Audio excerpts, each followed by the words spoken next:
we start, I'd like to give a small introduction. Leading international motivational speaker, and today will share his insights into achieving exceptional leadership success. Addresses more than 250,000 people each year and has addressed more than 5 million people in 5,000 talks all around the world. Studied, written, and spoken for over 30 years in the fields of economics, business, and psychology. And he's also the top-selling author of over 45 books. He speaks around the world on the subjects of personal and professional development, including the executives of many of the world's largest corporations, and his exciting talks and seminars on leadership, goals, creativity, and success bring about immediate changes and long-term results. Ladies and gentlemen, I will leave you with Brian Tracy. Thank you. Thank you. Thank you. Please sit down. It's a delight to be back here in Dubai. This is an incredible city. Every time I come here, I look around and it's just amazing. I go and brag about Dubai all over the world. You talk about, look at the great cities of the world, Europe and America. They're like old, tired cities compared to the dynamism of this city. I'm going to sit down during my talk, which I've never done in my career, although I know many young speakers who are perfectly healthy who sit down. And the reason is because I had a spinal injury. I actually slipped a disc last May. I lifted my hand up over my head, and my disc slipped and slammed into the spine, and you lose all sensation in the rest of your body. Fortunately, I can walk. Some people can never walk again. I call it gimp. I can gimp around a little bit, but my legs get tired. So please bear with me if I sit while we talk. Now, we have only 90 minutes together. I could spend days and days with you, but so I want to make this time very valuable. We're living in the greatest age in all of the history of Dubai. This is the Switzerland of the Middle East, and it's going to become even more successful in the months and years ahead. And there's a phenomenon called the goldfish phenomena, and what it basically says is that the goldfish is not aware that it's in water because it's so surrounded by water, it's part of its environment. And sometimes you can be in a place like this that is so dynamic and it offers so many opportunities for financial success and not even be aware of it. You compare it with your day-to-day activities and your local competition and so on, but the rest of the world out there is really struggling, and what we have here is really good. And so my goal is to give you some tools that you can use. I've worked with more than 10,000 small and medium-sized businesses and more than 1,000 large corporations in 63 countries. And so I've had a chance to study basically what you might call their success models. Is how do they succeed? What are the things that they do differently from companies that don't succeed? And the good news is that all of the answers have been found. And sometimes changing one thing that you are doing will transform your business. One thing that you're doing or that you're not doing that others have found that works will transform your business. I was reading something from Richard Branson recently, and remember Richard Branson, the entrepreneur with Virgin Airlines and Virgin Music and so on. Well, he has started and built 85 businesses, and he's become one of the richest men in the world. And he started off, he's dyslexic, so he's not very good at writing in words. He started off with a magazine when he was 16 years old, and he published the magazine out of his parents' house. But he wasn't very good at writing, so he found that the key was to delegate the writing to someone else while he sold the advertising, because he had a good personality. He's now built 85 businesses, and very successfully. So somebody asked him, how is it that most people struggle to make one business successful, and you have started and built 85 successful businesses? Why does this happen? He said, well, you must understand that all successful business is based on certain principles. If you follow the principles, then the business will be successful. And if you don't, you don't. It's like a recipe. If you follow the recipe, the dish will taste delicious. And if you don't follow the recipe, or you even leave out one key ingredient, it won't taste good. And so once you have started one successful business, you can do it over and over again because the principles remain the same. And most of us, and I did for many years, struggle with one business, try to make one business successful, and then we find that we're just missing an ingredient. We're missing this or we're missing that. We have an MBA program, we call it the 2-day MBA, where we take 10 critical parts of successful businesses, the same parts that Branson talks about, and we teach them in sequence. And they're sort of like the ingredients to a recipe or a formula. And when you call something a scientific formula, there's a word in science, and it's called replicability. In other words, it can replicate. Something is scientific if it may take genius, it may take weeks, months, years for an Einstein to come up with a formula, but after the formula has been developed, an average person can replicate it over and over again and get the same results as the genius. Well, it's the same thing in business. If you do the same things that successful businesses do, you soon get the same results that they do. And if you don't, you don't. And what I learned, which was really shocking to me, was that nature is neutral. Nature doesn't care. Nature is sort of like justice, you know, holding up the scales. Nature doesn't say, you'll be successful, and you not so much, and you more, and you less. Nature doesn't care. Nature is completely neutral. Nature just simply says, based on the law of cause and effect, if you institute the causes of success, you get success. And if you don't, you don't. And nobody cares, which was really offensive to me when I first heard about it. You mean nobody cares? No, the only person that cares is you. And wonderfully enough, all business skills are learnable. Every business skill that you need is a learnable skill. You have the ability to learn anything that you need to learn to be more successful in your field. Many of us have this idea that, well, I'm not very good at that, and I've never been good at this, and I don't know very much about that. Shut up! The fact is, it's learnable. If you can drive a car, if you can use a modern cell phone, if you can ride a bicycle, you can learn any business skill. Oops. Sorry about that. I'm not going to do me much good anymore. Thank you. I won't wave my arms. Thank you very much. I think I'll put it over here. And so the critical thing is to find out what skills you need, and we'll talk about that. Actually, what I'd like to do is I'd like to do a little exercise, which we do all the time. It's one of the most important exercises that I ever discovered, and it is this. Imagine that you have a magic wand. I use this as a magic wand, and somebody actually came up and gave me a magic wand that they had gotten in Europe, and they said, you should manufacture these and sell them at your seminars so that everybody could have a magic wand.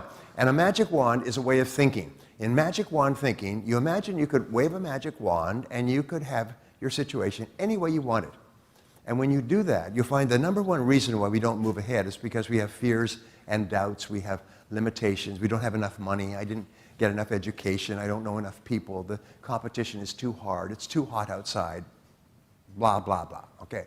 And so when you wave a magic wand, you say, imagine that you have no limitations, and you could wave a magic wand, and you could have anything that you wanted in life. So one of the things we do when we do strategic planning with corporations, and I suggest that you do this, we say, imagine you could wave a magic wand and create what is called a 5-year fantasy. You could project forward 5 years, and 5 years from now, your life would be perfect in every way. If your life was perfect in every way 5 years from now, how would it be different from today? And one of the things that we teach in more extended courses is the 4 areas. First of all, your business, your career, your income. Second of all, your family and relationships. Third of all, your health. And fourth of all, your financial condition overall. How much do you have accumulated? How much do you have coming in monthly from your investments? Those are the 4 critical areas of life. And about 99% of your happiness or unhappiness will be because of success or failure in one of those 4 areas. But let's just talk about business. And what I'll do when I do strategic planning for a corporation, and these are top executives in billion-dollar corporations, I'll say, let's sort of be like children. Let's fantasize and project forward 5 years and create a fantasy. And imagine that the leading business publication in your city was going to do a story on your company in 5 years. And they were going to go out and investigate and research and talk to customers and competitors and clients and people internally. And they're going to find that your company is incredible. And they're going to write a story about your company and talk about all the wonderful things about your company. The question is, what would you like them to say? What would you like them to say in this article? And would you like them to say, and people come up with the same answer, great products, fabulous people, wonderful leadership, high levels of profitability, tremendous market growth, great place to work, we can attract the best people, fabulous customer service, wonderful technology. In other words, they start to just play like children with this idea.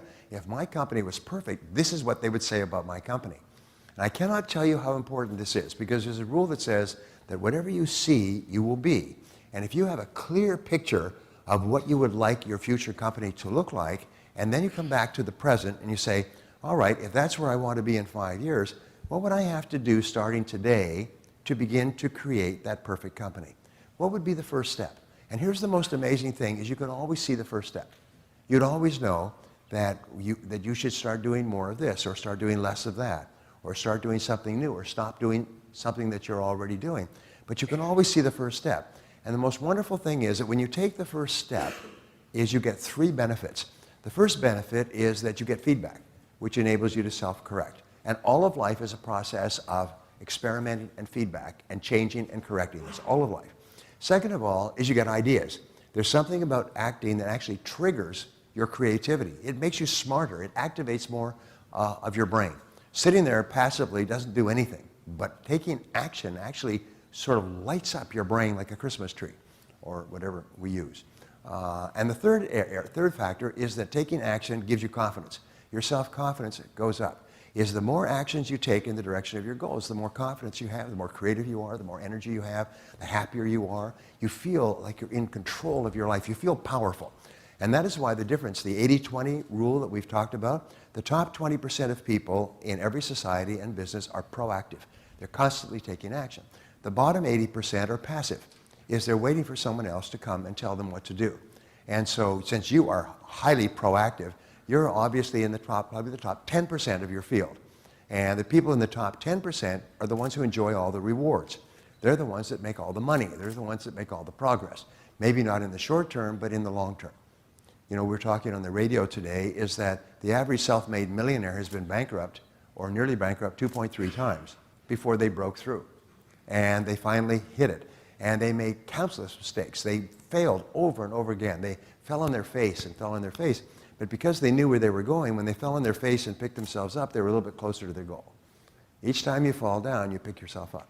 So be very clear about this fantasy and then take the first step. And you always know what the first step is. The first step, I was in China last week, believe it or not, and in China they have this saying, a journey of 1,000 leagues begins with a single step. Well, the first step is always the hardest. To do something new, to start something new, to move out of your comfort zone, the first step is always the hardest. But it's very much like skiing. If you know, in here we ski here. Unbelievable what you can do with $1 trillion. But in skiing, you have to work very hard to get yourself up to the top of the slope, and then you push off, and then the natural momentum starts to carry you, and you go faster and faster down the slope. Well, taking the first step is the same as pushing off. Once you take the first step, you kind of break the inertia that's holding you back, and you start to move faster towards your goal. Now, when you take the first step, the most wonderful thing is you can then see the second step, and then you can see the third step, and you can always see one step ahead. And the difference between winners and losers in business and in life is winners take the first step. Everybody wants to be rich and successful and happy and healthy and have a great family relationship and live forever. People say, oh, these are my goals, as if you're unique. Everybody's got the same goals. The only question is some people take the first step, and then they take the second step, and they take the third step, and they keep getting feedback and ideas, and they fail, and they fall down, and they pick themselves up, but they're intensely action-oriented. If there's one thing about top people like yourself, is they're action-oriented. How do I know that you're action-oriented? It's because you're here. You had to go through a lot of time and trouble and inconvenience to be here today, which means that you're action-oriented people. That is the highest praise that you can say to a person. Most people, the bottom 80%, are passive. So the first question we do is wave a magic wand and say, if your business was perfect in 5 years, what would it look like? Now, Peter Drucker, the management guru, had this wonderful observation. I love Drucker. He said, we greatly overestimate what we can do in 1 year, but we greatly underestimate what we can do in 5 years. And so if your job is to create a great company with 5 absolutely excellent products and services, great reputation, good people, high sales, great profitability, wonderful place to work, and so on, it's all achievable. It's just a matter of time. All you have to do is do what other companies have done to achieve the same thing. So this brings us back, and I'm looping back again, to the other fantasy that we do. Again, it's a 5-year fantasy or even shorter, is you ask yourself, if you had a magic wand, and you could wave this magic wand, and overnight you could become excellent at any one skill in your business. You could become world-class and top maybe 1% of people in your field. If you could develop any skill within 24 hours, or take a magic pill and wake up the next morning and be absolutely excellent at any one skill, what one skill would help you the most to be more successful in your business? Now, this is one of the great questions, and it becomes a guiding question for the rest of your career. You ask other people this question, you ask your children, if you're as a consultant or an advisor, keep asking people what one skill, one capability, what they call one core competence would help you the most to achieve your business goals. In many audiences, I say, how many people here would like to double their income? And everybody raises their hand.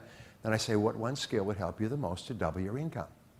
And you know that most people are only one skill away from doubling their income? They're only one skill away. And so what I have found is that almost everybody knows the answer to that question. If you don't know the answer to that question, you cannot move ahead.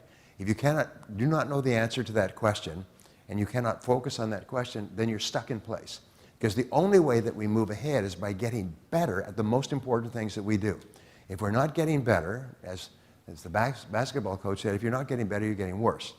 And so if we're not continually improving in the most important areas, and if you're going to improve in the area that's going to give you the biggest bang for your buck. It's going to give you the biggest impact on your financial life in business. There may be a different answer in health, there may be a different answer in sports, but in business, what would be the one skill that would help you the most? If you could be overnight absolutely excellent, or your company could be absolutely excellent in any one skill, what would it be? Now I'm going to ask you to write this down. Write down your answer to this question. Remember, you're proactive. Proactive people write things down. Passive people sit there like cattle and chew grass. All right? It's really important. Write it down. You must know the answer to this question. Now, sometimes the answer to this question makes you a little bit uncomfortable. You don't really like the answer to this question, and the reason is you're uncomfortable in this particular skill area. It's normal and natural. And why is it that you're uncomfortable with a particular skill? Can you guess? And the answer is because you're not good at it yet. You're not good at it when? You're not good at it yet. And so that's why you're uncomfortable. You say, well, if I would be far more aggressive in selling and making new customer contacts, I could really build my business faster. Of course you could. Do you know what your business success is determined by? It's determined, this is just one little observation, it's determined by the number of minutes that you spend face-to-face with prospective customers. That's the number of minutes. I call it the minutes theory, and I've taught this all over the world. If people come back to me and they say, I can't believe it was so simple to double my income. I did it in 30 days after being in my business for 13 years. I said, the average professional business person spends about 90 minutes a day in contact with customers. So I say just increase that to 180 minutes a day. You work 8 hours a day, so spend 3 hours of that in direct contact with customers. If you'll do that, you'll double your income. And people say, it can't be that simple. Yes, it is, and it's based on a law. And the law is called the law of probabilities. The law of probabilities says that the more things you do in a particular area, the greater is the probability that you will do the right things and be successful. And so if you wanted to double your income, just double the amount of time you spend with people who can buy your services or your products. And that's not too complicated. And here's another great strategy, which is so simple, is what do most people do in the morning? And I'm wandering around here, but I'm going to come back. What do most people do in the morning? Most people in the morning, they turn on their computers and they check their email for a few hours.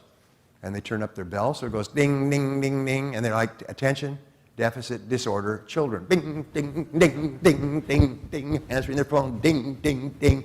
By the end of 2 or 3 hours, their brain is so flooded with dopamine that they're incapable of concentrating on anything. And so distraction, technological distraction today is killing you.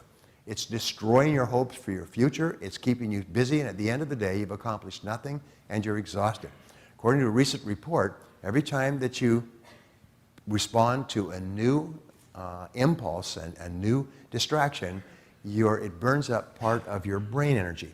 At the end of a day, of a typical day today, the average person's IQ has decreased by 10 points. That means throughout a distracting day, you get stupider all day long.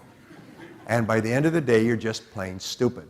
You've gone from college level to basically driving a truck in terms of intelligence. And this is really serious. There's some very in-depth scientific articles on this. Some try to say it's a good thing because it stimulates your mind. The others will point out that it stimulates your mind so much that what happens, every stimulus triggers dopamine, and dopamine has the same effect as cocaine on your brain. It's a stimulus, and you get addicted to this dopamine stimulus, and you cannot not surround yourself with stimuli. You cannot not watch your computer. I mean, many people get up in the middle of the night and go and check their computer to see if there's any email, any spam. Then they go back to bed. They can't sleep, and they lay awake at night. Anyway. My point is that if I ask my business clients this. I said, why are you in business? I mean, what's the purpose of your business? Well, it's to make sales and profits. That's why we're in business, is to make sales and profits.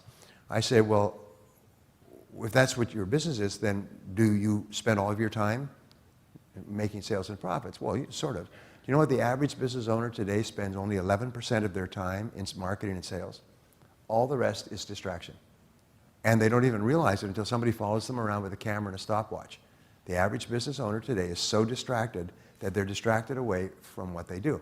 So I'll give you a very simple way to double your income, increase the size of your business, become eventually wealthy, live in a big house, big car, and retire to Switzerland. Here it is. Are you ready? Yes. It's when you start in the morning, leave things off. Don't check your computer or your iPhone or anything else. There's nothing there that's important. A friend of mine in New York wrote a book 2 years ago called Don't Check Your Email in the Morning. And then she just goes on to explain why checking your email in the morning starts the addictive process. And then you're addicted all day long. You just can't get out of it. It's like an alcoholic or a drug addict that takes a drink. They can't stop drinking. You take a shot, you can't stop. So don't turn it on. Leave it off. And the rule for success today is leave things off. Leave things off. So the reason you're in business is to generate sales and revenues, then all you do for the first 90 minutes of each day is you do revenue generation and value creation activities. That's all you do. Then you take a 15-minute break, if you like, and go and bother other people, distract them from their work. And then you start again and do another 90 minutes, and all you do is value creation and revenue generation. The reason why you're working is value creation, revenue generation. So if that's the reason why you're working, discipline yourself to do just that. Don't do anything but that for the first 3 hours. If you do this until it becomes a habit, in less than a month, you'll reach the point where it's automatic for you to get up, prepare, and put your head down and do things that increase value, create value, or generate revenues. If you'll do that, your whole business life will transform. Then you get the key people in your business to do the same thing, and if everybody is doing that, everybody's working on value creation for our customers and revenue generation, your whole business will transform overnight. You'll be absolutely amazed. Just make it a rule. We don't turn on our computers until noon. Now, the first time you do that, you're going to have a revolt, probably riots. People will go crazy because it's like taking the dope away from people who are addicted. They go into convulsions, and they will go into convulsions. But you'll have to do it yourself. You'll have to go through your own convulsions first, and then you'll have to pass it on to others. So ask yourself, what one skill would help me the most? Now, what I would like you to do is turn to the people at your table and tell them the one skill that if you were absolutely excellent at it, would have the greatest impact on your business and your income. Go ahead, turn to the people next to you. Tell them the answer to the question.